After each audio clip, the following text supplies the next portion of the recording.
Hello అండి, welcome back to కులుగుల బడి official YouTube channel. Guys, మనకు ఈరోజు వీడియోలో ఏంటంటే లైసెన్స్డ్ సర్వేయర్కి సంబంధించినటువంటి కీలక అప్డేట్ అనేది రావడం జరిగిందండి. ఫ్రెండ్స్, ఇక్కడ చూసుకున్నట్లయితే ఎవరైతే ఈ లైసెన్స్డ్ సర్వేయర్కి సంబంధించినటువంటి నియామకం కొరకు అప్లై చేసుకునే వాళ్ళు ఉంటారో రేపటి వరకు అయితే లాస్ట్ డేట్ అయితే కావడం జరుగుతుందండి. అండ్ రేపటి వరకు కూడా అప్లికేషన్స్ అనేది తీసుకోబడతాయి. అండ్ ఇక్కడ చూసుకుంటే ఇవాళ అప్డేట్ వచ్చేసి చూసుకోవచ్చండి. కర్ణాటక తరహా లైసెన్స్డ్ సర్వేయర్ల నియామకానికి సంబంధించి ఇక్కడ కీలక అప్డేట్ అనేది రావడం జరిగింది. ఇక్కడ దరఖాస్తునకు రేపటి వరకు అవకాశం ఇచ్చే విధంగా ఉండడం జరిగింది. అండ్ ఎక్స్టెండ్ చేస్తాననే అంశంపై కూడా నేను చాలా వరకు తెలుసుకున్న విషయం ఏంటంటే ఈ నెల 17 వరకే లాస్ట్ డేట్ అనేది ఇవ్వడం జరిగింది. మేబీ ఎక్స్టెండ్ చేసే అవకాశాలు ఉన్నట్లు ఉన్నాయి. బట్ చూడాలి, మనం ఎక్స్టెండ్ చేస్తే చేస్తారు, లేదంటే రేపటి వరకే కంప్లీట్ అయితే లాస్ట్ డేట్ అయితే అవుతుంది. అండ్ ఇక్కడ చూసుకోవచ్చండి, భూ లావాదేవీలు విస్తీర్ణాన్ని బట్టి ఉద్యోగుల ఎంపిక అండ్ భూ వివాదాలకు ఇకపై శాశ్వత పరిష్కారం రెవెన్యూ మంత్రి పొంగులేటి శ్రీనివాసరెడ్డి అంటూ కూడా ఇక్కడ లేటెస్ట్ అప్డేట్ ఉంది. అండ్ భూ లావాదేవీలను పారదర్శకంగా నిర్వహించేందుకు కర్ణాటకలో విజయవంతమైనటువంటి లైసెన్స్డ్ సర్వేయర్ విధానాన్ని రాష్ట్రంలో అమలు చేసేందుకు కూడా కృషి చేస్తున్నట్లు రెవెన్యూ మంత్రి పొంగులేటి శ్రీనివాసరెడ్డి తెలిపారు. ఇందులోనే భాగంగా 5,000 మంది లైసెన్స్డ్ సర్వేయర్ల నియామకం చేపడుతున్నామని అండ్ మంత్రి వారం ఓ పత్రికా ప్రకటనలో అయితే తెలపడం జరిగింది. ఈ క్రమంలో ఈ నెల 17వ తేదీ వరకు దరఖాస్తులు స్వీకరిస్తామని కూడా పేర్కోవడం అయితే జరిగింది. అండ్ ఇక ఎంపికైన వారికి తెలంగాణ సర్వే శిక్షణ అకాడమీలో శిక్షణ అందిస్తామని కూడా చెప్పడం జరిగింది. కాగా కర్ణాటకలో అమలవుతున్న లైసెన్స్డ్ సర్వే విధానంపై ఇటీవల సర్వే విభాగానికి సంబంధించిన 2 ఉన్నతాధికారులు అయితే అధ్యయనం చేసి ఒక నివేదిక అందించడం అయితే జరిగింది. దాని ఆధారంగానే తదుపరి చర్యలు కూడా ఉంటాయని కూడా మంత్రివర్యులు అయితే చెప్పడం అయితే జరిగింది. అండ్ ఇక్కడ కర్ణాటకలో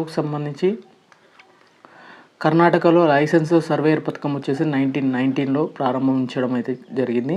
అండ్ 2005 అండ్ 6లోకి అమలు కావడం అయితే జరిగింది. ఈ పథకం ద్వారా భూముల రిజిస్ట్రేషన్కు ముందు మ్యూటేషన్ స్కెచ్ తయారు చేస్తారని చెప్పడం జరిగింది. అలాగే ప్రీ రిజిస్ట్రేషన్ స్కెచ్తో కొనుగోలు చేసే భూమి విస్తీర్ణం అండ్ టైటిల్ వంటి స్పష్టమైన భూ సరిహద్దు వివరాలు కూడా ఉంటాయని కూడా అధికారులు అయితే చెప్పడం జరిగింది.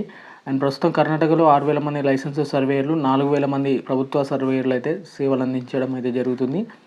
అండ్ ఇక్కడ చూసుకుంటే లైసెన్స్ సర్వేయర్కు గరిష్టంగా 23 దరఖాస్తులు అయితే రావడం జరుగుతుందండి. ప్రతి నెలకు ఒక్కో లైసెన్స్డ్ సర్వేకు నెలకు సగటున 23 దరఖాస్తులు అయితే వస్తున్నాయని కూడా దీని ద్వారా అతని నెలకు 25,000 నుంచి 30,000 వరకు వేతనం అందిస్తామని కూడా చెప్పడం జరిగింది. అండ్ ఇక్కడ వీరి పనులను కూడా ప్రభుత్వ సర్వేయర్లు పరిశీలించగా సంబంధిత అధికారి ఆమోదించడం అయితే జరిగింది. ఈ పథకం ద్వారా భూ లావాదేవీలు మరింత సమర్థంగా మరియు శాస్త్రీయంగా సాగుతున్నాయని కూడా అధికారులు మంత్రికి తెలియజేయడం జరిగింది.